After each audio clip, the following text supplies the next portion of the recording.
Nós hoje vamos estudar o Salmo 119. Nós estamos estudando nos outros dias da semana o Salmo 119 e vamos ver se nós conseguimos a nossa pretensão de passar por ele inteiro. Né?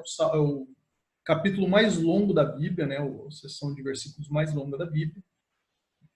E o trecho que nós vamos estudar hoje é do versículo 41 até o versículo 48. O primeiro versículo dele fala o seguinte: o salmista diz: venham também sobre mim as tuas misericórdias, Senhor, e a tua salvação segundo a tua promessa.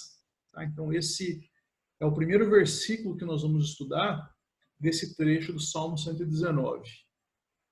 O Salmo 119, ele é um acróstico, né? Então ele vai pegando as letras do alfabeto hebraico e ele faz 22 estrofes, uma para cada letra do alfabeto hebraico. Cada estrofe desse salmo, nós chamamos de estrofe porque é música, né? Musicado os salmos. Cada estrofe tem 8 versos. Então você pegar lá do 1 ao 8, primeira estrofe, vai começar com a letra Aleph, que é a primeira letra do alfabeto hebraico. E assim por diante, vai seguindo até chegar nessa estrofe que nós estamos agora, que é do versículo 41 até o 48. Tá? O Salmo 119, como já foi introduzido em outros dias, o foco dele é na palavra de Deus. Tá? Então ele vai focar na palavra de Deus, nos seus benefícios. Então ele vai, como uma poesia hebraica é reconstituída, nós já vimos isso em outros salmos, ela é feita de repetição e paralelismo. Então ele vai usar palavras diferentes para falar a mesma coisa. E vai usar paralelos para se referir ao tema central, que nesse caso, o Salmo 119, é a palavra de Deus. Tá? Esse salmo, diferente dos outros salmos, né, a maioria dos salmos são cantados pela congregação. Então eles são geralmente na primeira pessoa do plural. Nós louvamos. O Salmo 119 ele é um pouco mais pessoal. Né? Então ele é a primeira pessoa do singular falando com Deus. Então é uma conversa pessoal com Deus, do salmista com Deus. Tá? E esse salmo ele vai seguindo a ordem, tá? E nós chegamos nessa sexta estrofe, que é a estrofe da letra Vav. Tá? Esse Vav aí que vocês estão vendo, W-A-W, pode ser escrito também de outras formas, como V-A-V ou V-A-U, né, que é são outros jeitos de transliterar, ou seja, passar para o nosso alfabeto aquele desenho da letra hebraica.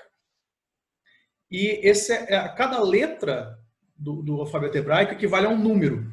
Então é como se o A fosse o número 1, o B o número 2, assim por diante. Então as letras são ao mesmo tempo letra e número. Tá? E aí no contexto ali eles descobrem o que é cada um.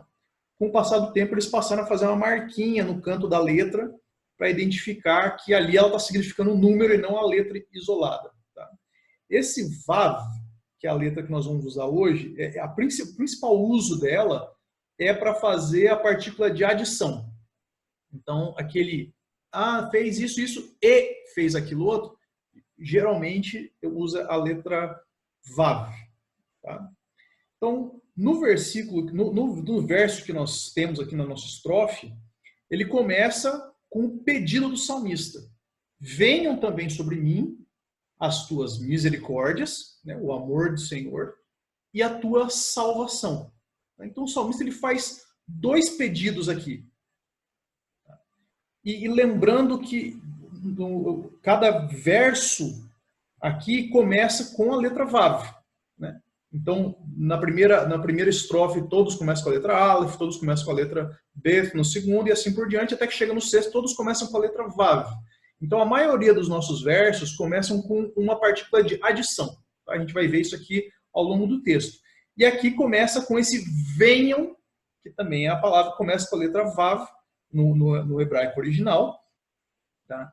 E ele vai fazer o pedido principal dessa estrofe. Então, nessa estrofe, o salmista está em mente, ele tem na mente dele esse pedido que ele faz para Deus: amor e salvação. É engraçado ele colocar isso no mesmo verso.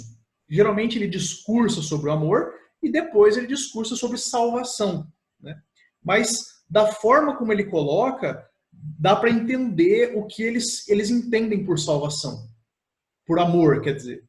Por amor, eles entendem uma coisa prática. Então, se eu amo, eu faço alguma coisa para demonstrar esse amor. Não é um amor simplesmente um sentimento bonito, um sentimento legal. Ah, eu estou aquecido no meu coração pelo amor. Negativo. Para o israelita, o amor ele é prático. Se eu não ajo, não tem amor. É só a palavra da boca para fora. Tá? Então, aqui o salmista ele vai colocar amor e salvação no mesmo verso. Porque a salvação é o exercício do amor de Deus por nós. Lembrando que a salvação para o israelita no Antigo Testamento, ela não tem o mesmo significado que para nós. Né?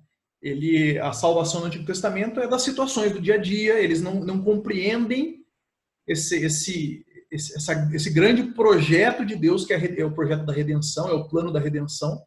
Né? Nós enxergamos dessa forma porque nós estamos depois do sacrifício de Cristo. Nós já sabemos que a salvação de Deus é a salvação da nossa alma do pecado, da escravidão do pecado.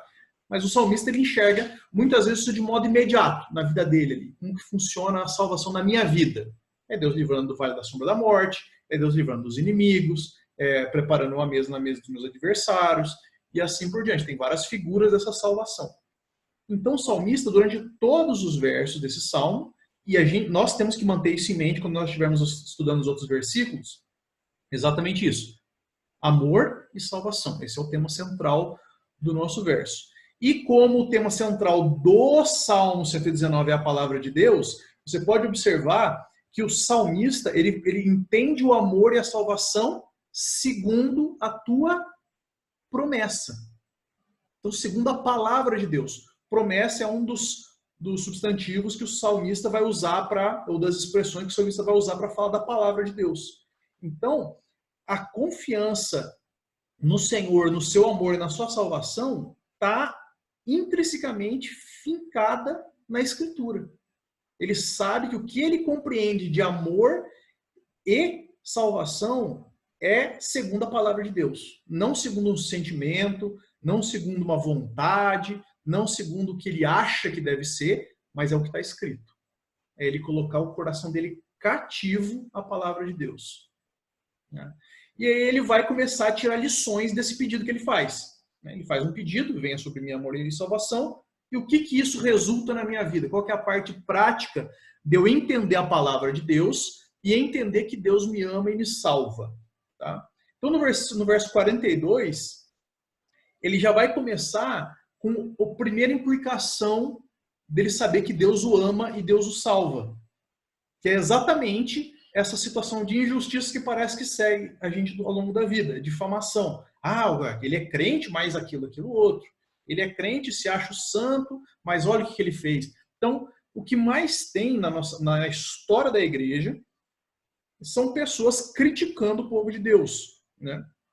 Então, na própria igreja primitiva, a palavra cristão veio de uma zombaria. Né? Olha lá, os caras estão achando que são pequenos cristos, olha lá. O cristinho seria no português.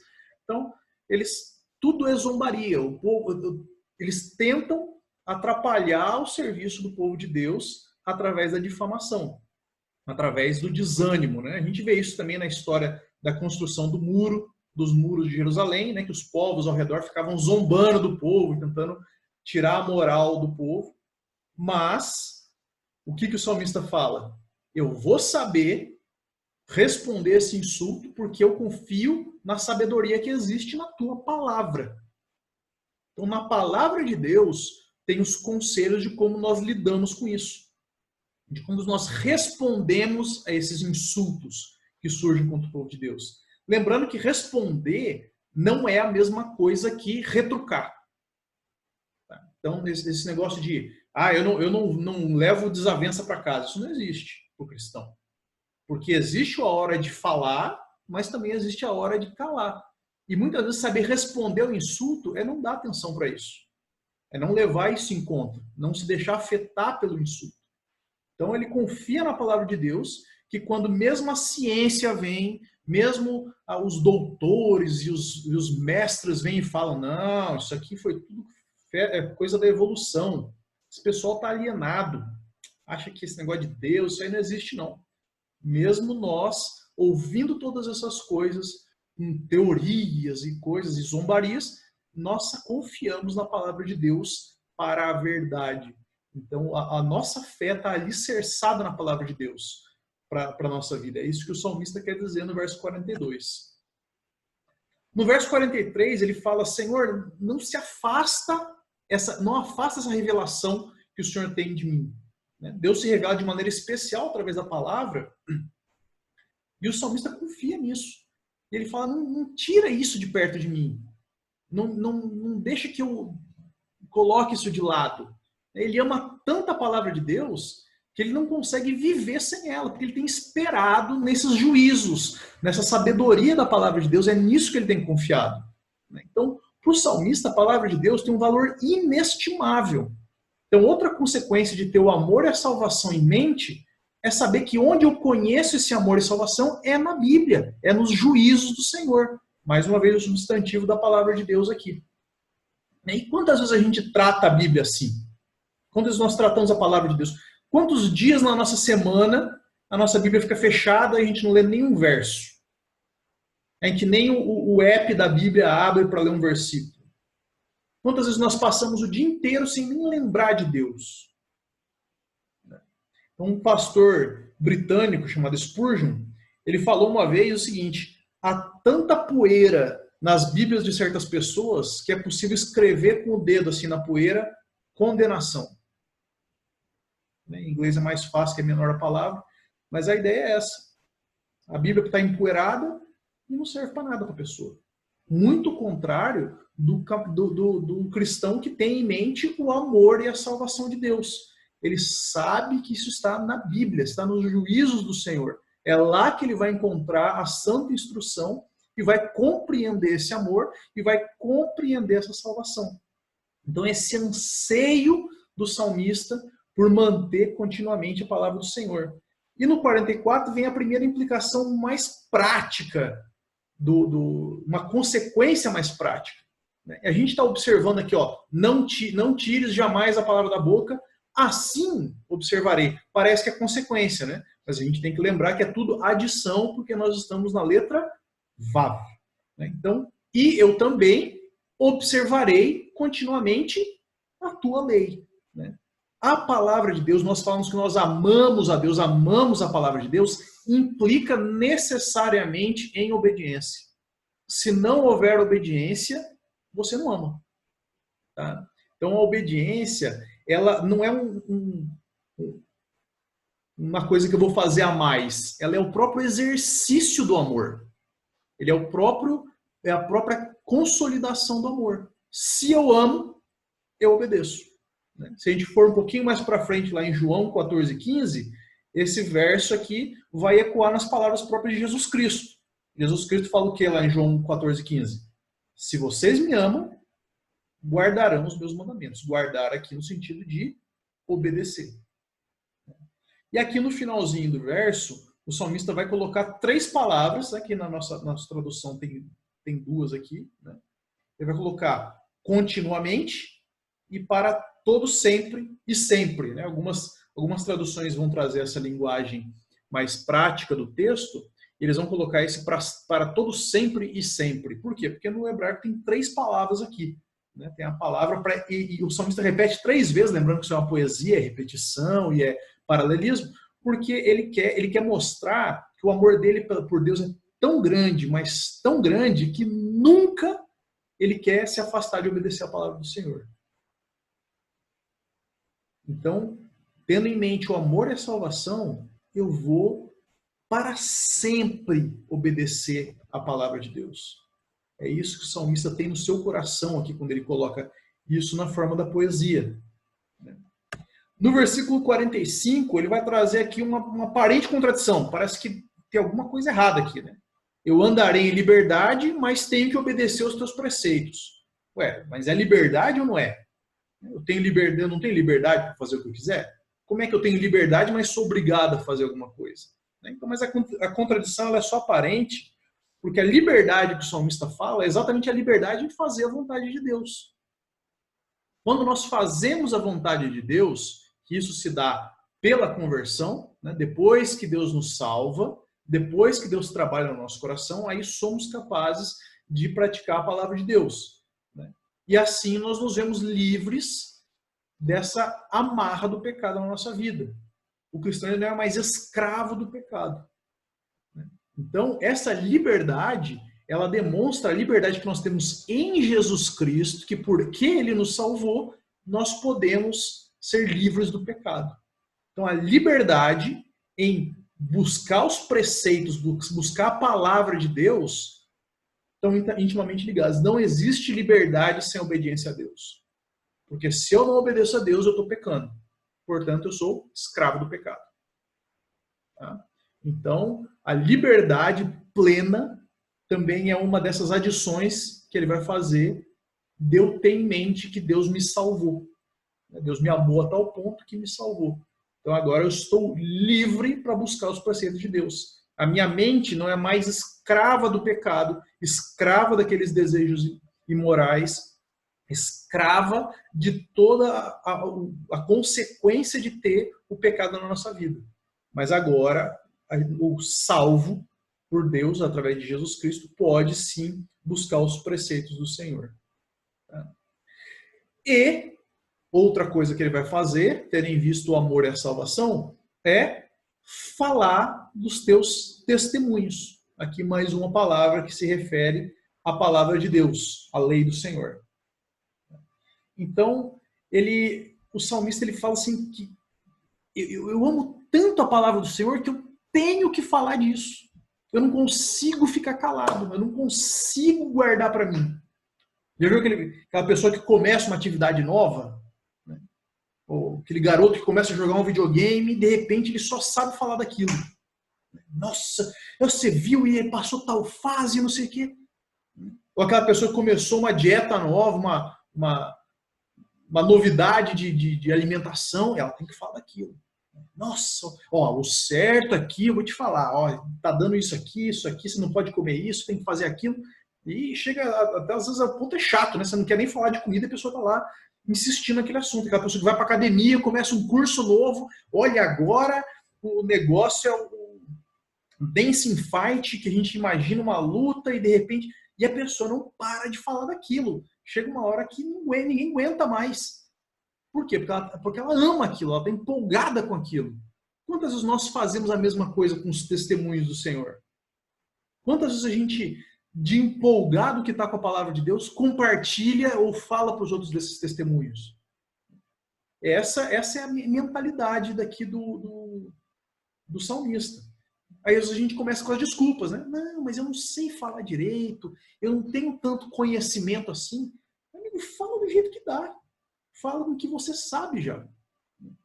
Nós temos a história de tempos atrás, em que a alfabetização não era tão difundida, né? Nem todo mundo era alfabetizado, na verdade tinha pouca gente que era alfabetizado, que para falar do Senhor e da palavra de Deus, o que o pessoal fazia? Decorava. Porque ele não ia conseguir ler, então ele decorava. João 3,16, porque Deus amou o mundo e tal. E vai decorando versículo, decorando para conseguir falar. Hoje nós temos tanta facilidade, a gente abre um aplicativo no celular que tem a Bíblia, a gente tem um monte de vídeo na internet, pode encaminhar, tem um monte de coisa para fazer, a gente não faz nada. Ou seja, amor sem ação não é amor. Então a prática do amor é que realmente confirma esse amor. Então eu não preciso falar de maneira completa, não, mas será que eu vou falar besteira? Será que eu vou falar alguma coisa teologicamente errada? Não fala o que você sabe, compartilhe do que você aprendeu. Um grande reformador chamado João Calvino, ele falou o seguinte: ainda que nem sempre eu esteja preparado com aquela ousadia de linguagem que é tão desejável, a gente tem que se esmerar em estudar, não consigo manter silêncio por mais tempo. Essas são as palavras de Calvino. Por mais que, às vezes, eu não tenha a palavra certa ali no momento, eu não consigo ficar calado. Por quê? Porque está transbordando esse amor de mim, meu pela palavra do Senhor. Nela eu medito de tempo em tempo. E na segunda parte do verso, ele vai falar na presença dos reis não me envergonharei. Ou seja, eu falo tanto do Senhor, eu tenho tanto amor por essa palavra, tanto amor que não interessa na frente de quem eu estou. Eu vou falar a verdade, eu vou falar desse amor. Né? Se a gente voltar um pouquinho na história, a gente volta ali para o início do século XVI, né, com a reforma protestante, Martinho Lutero, ele foi ouvido na dieta de Worms. O que é a dieta de Worms? A dieta de Worms foi uma assembleia, né, juntou um pessoal para discutir o que ele tinha falado nas 95 teses dele. Né? Ele fez 95 teses que denunciavam muitas coisas erradas da Igreja Católica, e aí isso aí deu uma grande repercussão na Europa. Aí o magistrado alemão chamou, marcou uma dieta, né, que é essa assembleia, essa reunião, para ouvir o que o Calvino tinha para falar. E aí eles reuniram, né, aquela reunião formal, né? O Calvino já chegou pedindo, falou assim, olha, desculpa, eu não conheço essas formalidades aqui. Eu não vou conseguir falar do jeito que vocês falam. Naquela época era tudo muito ritual as falas. Né? Mas o que ele respondeu na frente de todo mundo, na frente do rei, na frente dos magistrados, na frente de todo aquele pessoal erudito? Ele falou o seguinte: a não ser que eu esteja convencido pelo testemunho das Escrituras ou pela razão clara, pulando parênteses, sou obrigado pelas Escrituras que citei e a minha consciência prisioneira da palavra de Deus. Ou seja, o que a palavra de Deus fala é o que eu acredito. Eu não posso e nem irei renegar nada, nenhuma palavra, porque não é nem seguro nem correto agir contra essa consciência que eu tenho, que é conformado com a palavra de Deus. Que Deus me ajude, amém. Isso Calvino falou na frente de um estado, né? Lembrando que muito pouco antes dele, muitas pessoas já tinham morrido por falar da palavra de Deus. A gente tem John Huss, que tinha sido queimado logo antes. Então, muitas pessoas tinham sido martirizadas por falar o que o Martinho Lutero falou. Porque ele termina com Deus me ajude. Mas conforme fala no versículo 46, eu vou falar dos testemunhos na presença dos reis, eu não vou me envergonhar. Do mesmo jeito que Calvino fez, né, com essa ousadia de pregar a palavra de Deus, quem ama as Escrituras vai compartilhar do jeito que conseguir, seja qual for a consequência. E o salmista vai terminar o texto, né, no versículo 47 e 48, vai terminar essa estrofe, né, falando: terei prazer nos teus mandamentos, na tua palavra, os quais eu amo. Então ele vai reforçar essa resposta ao amor que Deus tem por nós. Lembrando que tudo começou com o salmista pedindo que Deus venha sobre ele o amor e a salvação. E qual que é a resposta do homem quando ele é amado e salvo por Deus? É amar a Deus. Então agora eu tenho prazer nos teus mandamentos. Eu amo isso daqui. Eu amo essa palavra. Para os teus mandamentos que amo, ele vai repetir, né? Poesia hebraica. Terei prazer, eu amo, que amo. Levantarei as minhas mãos e meditarei nos teus decretos. Então não basta, não é, lembrando que não é aquele sentimento. Amor não é sentimento, amor é obediência. Então, a partir do momento que eu conheço a palavra de Deus, eu louvo a Deus de maneira apropriada. Eu levanto as minhas mãos e louvo a Deus, e sirvo a Deus e adoro a Deus, como Ele me instruiu na palavra. Se eu não leio a palavra, se eu não estudo os teus mandamentos, os mandamentos de Deus, eu não sei adorar a Deus. Ah, mas eu tenho o meu jeito, cada um tem o seu jeito de adorar a Deus. Não existe cada um tem o seu jeito de adorar a Deus. Existe o jeito que Deus instrui a gente a adorar a Deus. Se não estiver desse jeito, está errado. Se alguém tem dúvida disso, que mais, não, mas vale o meu sentimento, vale a minha boa intenção, é só a gente voltar lá para Caim e Abel. Né? Caim chegou e falou assim, não, de todo o meu bom coração, de todo o minha boa intenção, eu vou dar o que de melhor eu tenho, que são as melhores frutas do meu pomar. Desobedeceu a Deus. Deus tinha falado para sacrificar carneiro, sacrificar uma ovelha. O que aconteceu? Deus rejeitou. Então não basta boa fé, não basta bons sentimentos ou uma boa intenção para louvar a Deus. Nós temos que louvar a Deus como Ele nos ensina na sua palavra. E meditarei nos teus decretos. Tá? Meditar não é esvaziar a mente, a gente já falou isso aí no outro salmo, se não me engano foi no 19. Eu vou meditar, vou meditar. E vai ficar esvaziar a mente, não pensar em nada. Isso não é meditar. Meditar é essa ruminação mental. É relembrar, reestudar, reler, reler, reler e tirar da Bíblia o máximo que conseguir.